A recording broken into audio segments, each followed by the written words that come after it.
La vraie vigne et la fausse vigne, elles avaient toutes les deux la même onction. L'eau est tombée sur les deux. Ce n'est pas étonnant qu'il nous ait prévenu que ça séduirait même les élus, si c'était possible. Remarquez, elles ont la même apparence, elles ont la même onction. Mais remarquez, c'est à leur fruit. Comment ferez-vous pour savoir? Comment savez-vous que ce n'est pas une orange? Parce qu'elle produit un pamplemousse. Cette tige-là, elle va bien, elle vit dans l'arbre, mais elle produit du pamplemousse. Elle n'est pas comme celle du début. Révérend William Marion Branham, tiré du message « Les oins du temps de la fin ». L'onction du Saint-Esprit est extrêmement précieuse, d'une valeur inestimable. L'onction est comme un trésor, un diadème ou une couronne magnifique que Dieu donne à ses enfants chéris. L'onction est un honneur, un privilège, une dignité que Dieu donne à celui qui l'a choisi. L'onction du Saint-Esprit, c'est l'Esprit du Seigneur qui vient recouvrir un homme et demeurer sur lui pour le rendre capable de faire certaines choses que Dieu l'appelle à faire et l'équipe pour cela. Dans l'Ancien Testament, l'huile utilisée pour l'onction était sacrée et sa composition avait été donnée par Dieu lui-même. Elle devait être composée de myrrhe, de cinnamome, de roseaux aromatiques et bien d'autres. Il était interdit de la reproduire. L'onction est destinée à révéler Christ et son œuvre au monde. Elle soutient la création et œuvre en vue de restaurer la seigneurie de Christ sur la terre. On dit d'un homme ou d'un ministère qu'il est oint lorsque ce dernier a été doté d'une mission par Dieu ainsi que de la puissance nécessaire pour l'accomplir. Une personne qui a l'onction est une personne qui a été dotée du principe actif de l'esprit pour accomplir un mandat divin. Mais qu'est-ce que l'onction et comment se manifeste-t-elle? Que dit la Bible à son propos? Mesdames, Messieurs, fidèles téléspectateurs de Parole Créatrice Info Télévision, bonsoir et c'est à vous le micro.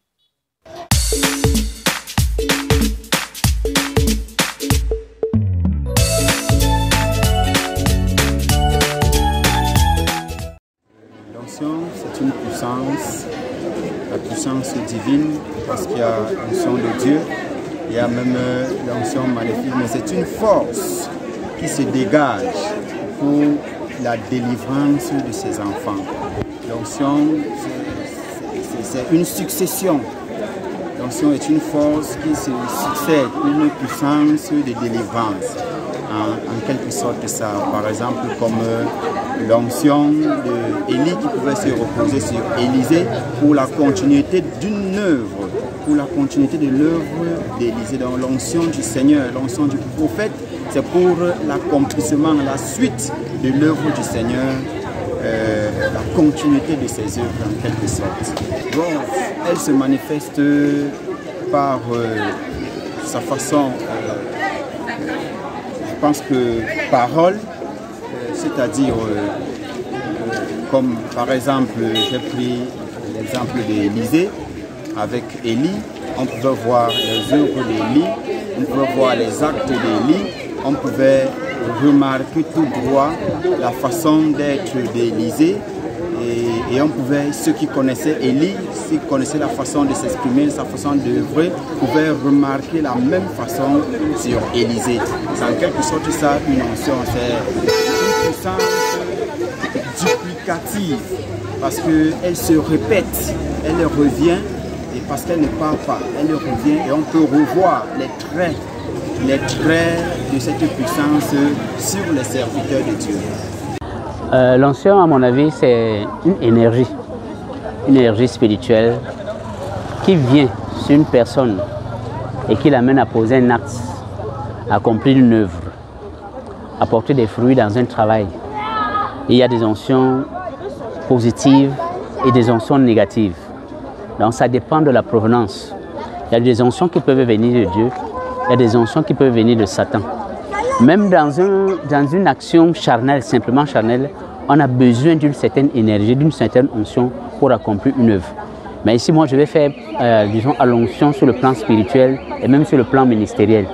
Donc, on ne peut pas faire quelque chose sans qu'une énergie soit venue au préalable sur soi pour accomplir cette action-là. Donc, c'est la petite définition que je peux dire sur l'onction. Donc, une énergie spirituelle qui vient sur quelqu'un pour amener la personne à travailler, à agir, à poser un acte, à produire un résultat dans un travail. Voilà en grosso modo, la définition que je peux apporter sur l'onction. Bon, l'onction se manifeste effectivement au travers des actes que tu poses, des fruits que tu produis dans un travail. En ce qui concerne par exemple l'œuvre de Dieu, l'onction vient sur vous pour vous donner de l'inspiration pour que vous fassiez le travail de Dieu. Elle est permanente, l'onction. Donc elle se manifeste par les actes que vous posez et on est conscient que ces actes-là ne viennent pas de vous. Elles viennent d'une autre source parce que c'est au-delà de la chair, au-delà de l'humain. Donc c'est comme ça que l'onction se manifeste, mais par des fruits que vous produisez au travers du travail que vous accomplissez. Donc c'est cette onction-là qui fait ce travail. Et on est conscient que cela ne vient pas de vous. Vous-même, vous savez que ça ne vient pas de vous. C'est une chose étrangère, nouvelle, étrangère à vous, qui vient sur vous pour faire agir ainsi là. Et les fruits que vous produisez sont le résultat, sont du moins même de la présence de cette onction sur vous. L'onction, c'est la puissance de Dieu dans l'homme. Et sa manifestation se manifeste par la vie dont cet homme mène. Donc là, c'est ça la manifestation de l'onction. C'est par la vie qu'on reconnaît la manifestation de l'onction. Pour moi, l'onction, c'est l'Esprit de Dieu, c'est la puissance de Dieu qui descend dans son Église sur ses enfants. Et ça se manifeste de plusieurs façons. Ça peut se manifester par des lèvres qui balbutient, ça peut se manifester par des cris, des alléluia, des amen, des danses, ainsi de suite. Ça se manifeste de plusieurs façons. Et l'onction de Dieu, on ne peut que la recevoir, on ne peut que descendre quand on est dans la volonté de Dieu. Quand on n'est pas dans la volonté de Dieu, cette onction ne descend pas. On peut être sous l'émotion, on peut être dans l'émotion, mais pas dans l'onction, pas dans l'esprit. Mais quand on est réellement dans l'onction, dans la volonté de Dieu, quand on est soumis à la parole de Dieu, alors cette onction descend, qui est l'esprit, qui est la puissance de Dieu. Le problème de l'onction, ça ne concerne pas la chair, mais c'est le Saint-Esprit. Parce que lorsque tu es en train de faire une action, lorsque tu es en train de faire un travail, d'une manière naturelle, tu peux être en train d'agir. Et maintenant, lorsque l'onction descend, c'est une sensation supérieure qui dépasse ton entendement, qui ne provient pas de toi. C'est que c'est le Saint-Esprit maintenant qui rentre en scène. Et toi, d'une manière naturelle, tu te mets simplement de côté. Parce que ce n'est plus toi qui agis. Et c'est cette onction qui est maintenant en action. À tel point que tu n'as plus de contrôle sur tes mouvements, sur tes paroles. Et Dieu t'amène à un stade où tu poses maintenant un acte surnaturel. De sorte que quand tu rentres en toi-même, tu vas après regarder, tu vas te demander que hey, c'est moi qui faisais ça. C'est pas là. que quand tu es sous onction, mon frère, c'est l'affaire de Dieu, Dieu lui-même, qui vient en ce moment-là t'investir. Et en ce moment-là, tu n'es plus sur ton propre contrôle. Dieu lui-même, donc maintenant, te donne une certaine énergie. Tu es énergisé à tel point que, mon ami, ce n'est plus ton contrôle. Jusqu'à ce que, quand cette tension maintenant descend, te quitte, tu reviens en toi-même et tu es étonné. Donc l'onction, c'est ça qui fait vraiment la vie. Et c'est ça qui communique donc maintenant vraiment la délivrance. Et c'est ça qui communique maintenant l'espoir. C'est-à-dire que maintenant Dieu, ce qu'il dit, c'est une réalité. Ce n'est pas une histoire. Et tu vois donc maintenant que ça dit que les promesses deviennent une réalité. Une réalité. Quand il a dit une chose, tu sais que Dieu réalise cela. Ce n'est pas toi. Donc, ce n'est pas pour dire que c'est ton avis. Ça ne dépend pas de toi. Donc l'onction, quand c'est en action, et c'est effectivement ce qu'on désire, que Dieu utilise, soit son serviteur, pour qu'il soit toujours sous onction. Et c'est ça qui fait alors le bénéfice pour préparer les enfants de Dieu pour aller à l'enlèvement. C'est ça, c'est ça. Sans onction, tu ne peux rien.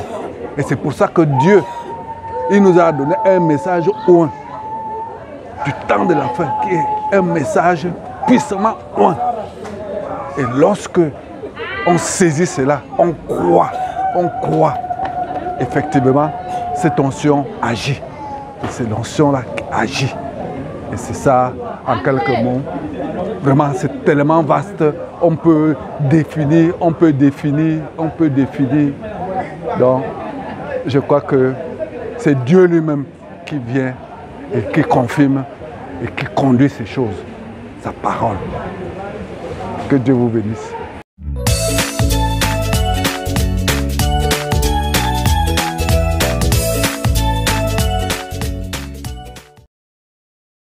L'onction est à la fois un acte, application d'huile, une puissance, celle de l'esprit, qui sont tous les deux liés.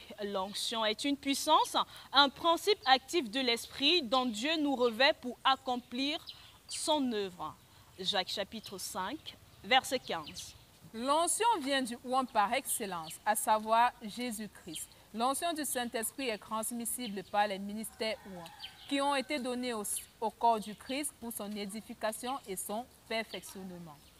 Élisée a par exemple reçu le manteau d'Élie, 2 Rois chapitre 2 verset 14, et Timothée ses dons par les mains de l'apôtre Paul, 2 Timothée chapitre 1 verset 6. L'onction nous est donnée pour les autres et pour glorifier Dieu. L'onction nous est donnée pour les autres et pour glorifier Dieu. L'onction transforme un homme faible en un véritable guerrier. L'onction pallie les manquements et les faiblesses, donne à un homme simple d'esprit une incroyable intelligence. L'onction change une femme insensée en une femme sage, un enfant rebelle en un enfant doux. Ensemble, l'onction amène la vie là où il y avait la mort. Sans elle, les églises, le ministère ne seront pas efficaces. Tout à fait, Laetitia Elisabeth. Voilà, nous sommes à la fin de ce numéro d'À vous le micro. Merci, mesdames, messieurs, et vous, fidèles téléspectateurs de Parole Créatrice, de nous suivre et surtout, restez focus sur les programmes de Parole Créatrice. Elisabeth. D'ici là, portez-vous bien et surtout que le Seigneur vous bénisse. À la semaine prochaine avec une nouvelle édition. Muriel. Shalom. Shalom. La chair. C'est le Saint-Esprit